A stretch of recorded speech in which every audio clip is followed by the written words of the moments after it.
Ya, terima kasih Anda masih bersama kami. Bagi Anda yang baru saja bergabung, kami hadirkan kembali 3 berita utama hari ini. Seorang bocah berusia 6 tahun yang tenggelam di perairan Musi, Palembang. Seorang gadis remaja berusia 18 tahun di kota Palembang sudah 3 hari menghilang dari rumah. Penderita tuberkulosis di Prabu Muli nyaris 500 kasus. Masyarakat pun diminta bersama-sama mencegah penyebaran tuberkulosis di kota Prabu Muli.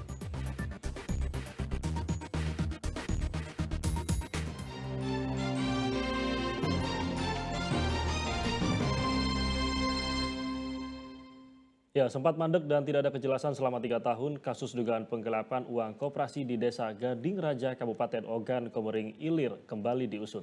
Para anggota berharap sebesar 10,9 miliar yang diduga digelapkan bisa dikembalikan. Penyidik Direktorat Kriminal Umum melakukan gelar perkara terhadap kasus penggelapan dana koperasi. Sebelumnya, sejumlah warga sempat menggelar aksi unjuk rasa dengan membawa baliho dan spanduk menuntut pengusutan kasus tersebut. Kasus dugaan penggelapan dana koperasi ini diduga dilakukan oleh mantan Ketua Koperasi Unit Desa Serba Usaha Desa Gading Raja Kabupaten Ogan Komering Ilir. Pelaku yang bernama Wiono telah dilaporkan sejak tahun lalu, namun belum menemui titik terang. Dalam penanganan perkara ini, para korban yang merupakan anggota koperasi merasa dipermainkan oleh penyidik yang sejak 3 tahun lalu belum juga menahan ketua koperasi. Mereka berharap setelah dilakukan gelar perkara, terlapor yang merupakan mantan ketua koperasi unit desa dapat segera ditahan. Tak hanya itu, para anggota berharap sebesar 10,9 miliar rupiah yang diduga digelapkan bisa dikembalikan. Proses ini kami yakin soal ini menjadi terang dan kuat. Harapan kami bahwa tersangka ini tidak akan bisa berkeliaran lagi dan bertanggung jawab atas perbuatannya secara hukum. Dana KUD, dana desa. Bukan desa, KUD. Kira kan 965. sekitar 10,9 miliar. Itu tadi dihadirkan juga pihak terlapor. Terlapor hadir, Seroji dan Wiono hadir semua. Itu siapa tuh, Pak? Mereka yang dilaporkan pengurus yang menggelapkan dana koperasi. Pada gelar perkara yang dilakukan, para anggota diwakili oleh Ketua Unit Desa yang menjabat saat ini, menuntut agar dapat titik terang pasca gelar perkara dan terlapor dapat segera ditahan. Muhammad Ardiansyah Putra melaporkan dari Palembang. Ya, mantan Gubernur Sumatera Selatan Alex Nurdin menyerahkan 1 unit mobil mewah kepada Kejaksaan Tinggi Sumatera Selatan pada Rabu siang. Apa yang dilakukan Kejati Sumsel ini sebagai bentuk penataan terhadap aset Pemprov Sulsel. Kejati Sumsel juga menerima pengembalian aset berupa tanah dan bangunan yang ditaksir harganya mencapai 4,4 miliar rupiah.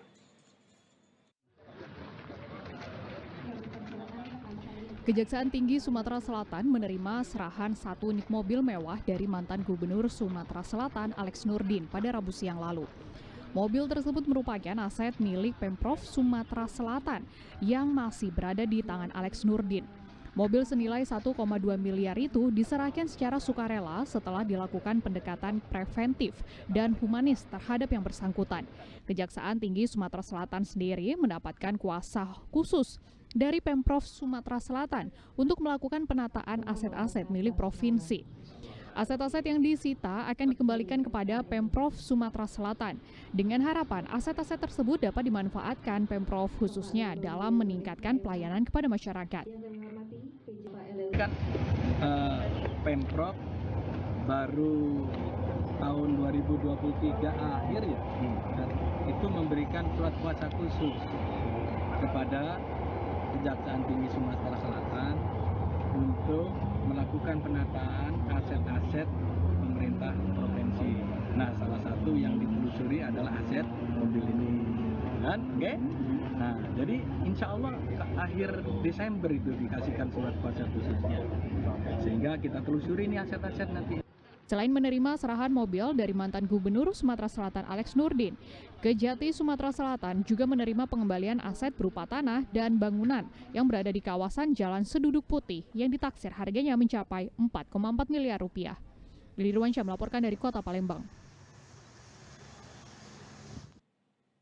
Iya, pemerintah Kota Prabu Muli terus berupaya menekan angka penderita tuberkulosis atau TBC di Kota Prabu Muli. Sebanyak 488 kasus saat ini ditemukan di Kota Prabu Muli. Masyarakat pun diminta bersama-sama mencegah penyebaran tuberkulosis di Kota Prabu Muli.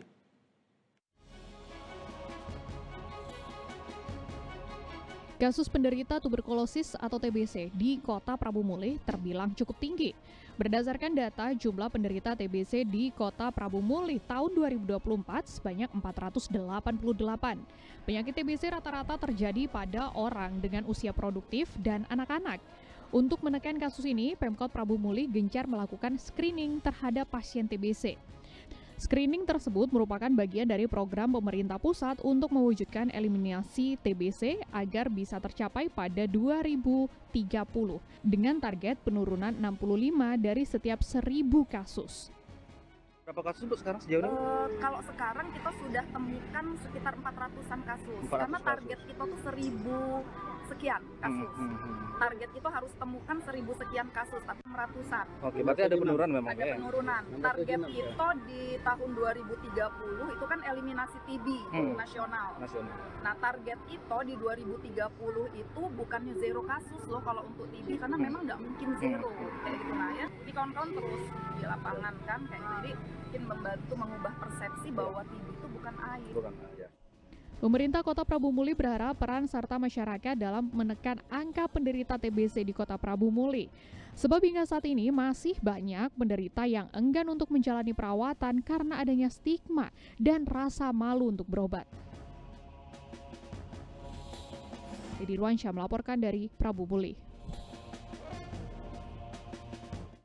Iya, seekor buaya muara sepanjang lebih dari 2,5 meter ditangkap warga di Desa Lubuk Rukam, Kabupaten Ogan Komering Ulu. Tidak mudah menangkap buaya ini karena butuh waktu 3 hari menunggu kemunculannya. Diduga kemunculan hewan buas itu lantaran habitat mereka di sungai kini telah mengalami kekeringan. Dengan terikat tali merah, seekor buaya tampak tak berdaya. Buaya dengan panjang lebih dari 2,5 meter ini berhasil ditangkap oleh warga Desa Lubuk Rukam, Kabupaten Ogan Komering Ulu. Buaya muara ini ditangkap warga menggunakan jaring ikan saat berada di Sungai Ogan. Sebelumnya warga sudah beberapa kali melihat keberadaan buaya tersebut muncul ke permukaan sungai.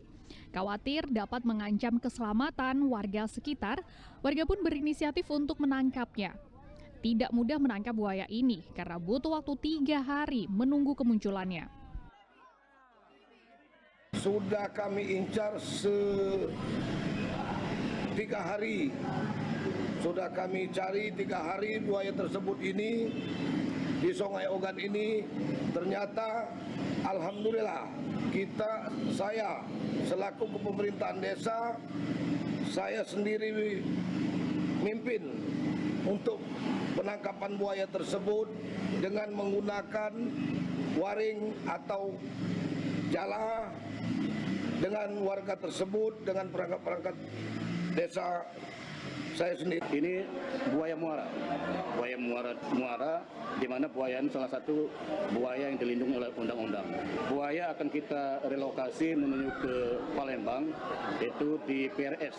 Jadi PRS ini pusat rehabilitasi satwa. Proses penangkapan buaya secara manual ini memang tidak mudah karena warga membutuhkan waktu 3 jam untuk melumpuhkannya. Selanjutnya, predator mematikan itu dibawa petugas ke pusat rehabilitasi satwa yang ada di Kota Palembang. Dedi Ruansyah melaporkan dari Kabupaten Ogan Komering Ulu.